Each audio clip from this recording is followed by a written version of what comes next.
A graduate program director at Duke School of Medicine has stepped down after a controversial email went viral. In it, she urged international students to speak English. CBS 17's Kelly Kennedy spoke with international students about the emails that some call discriminatory.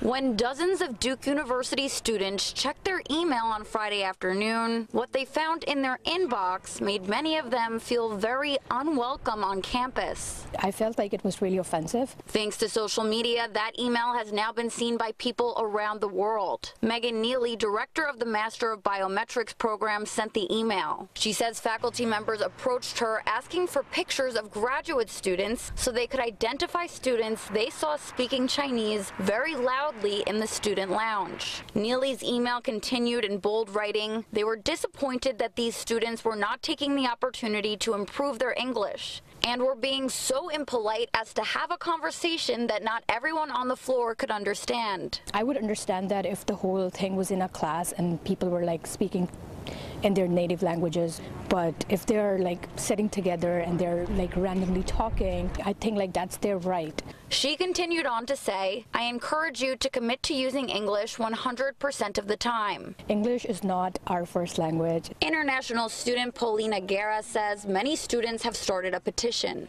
Duke touts its diversity, but then when push comes to shove, international students are not being protected and are actively being discriminated against. An email with a similar tone that Neely sent to students in February 2018 has also surfaced. In the email, she tells students that speaking their native language in the department may give faculty the impression they are not taking the opportunity seriously. The email goes on to say, as a result, they may be more hesitant to hire or work with international students. It's basically giving a warning to all international students, like, hey, we might not want to work with you because of the fact that you're foreign. I did reach out to Neely for comment, but so far I have not heard back. Reporting in Durham, I'm Kelly Kennedy for CBS 17 News.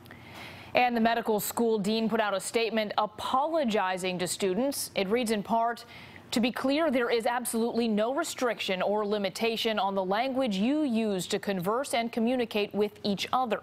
Your career opportunities and recommendations will not in any way be influenced by the language you use outside the classroom." The dean has requested the university's Office of Institutional Equity to conduct a thorough review of the master's program.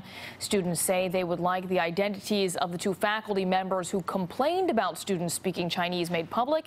They say they would also like the university to provide cultural sensitivity training to all staff.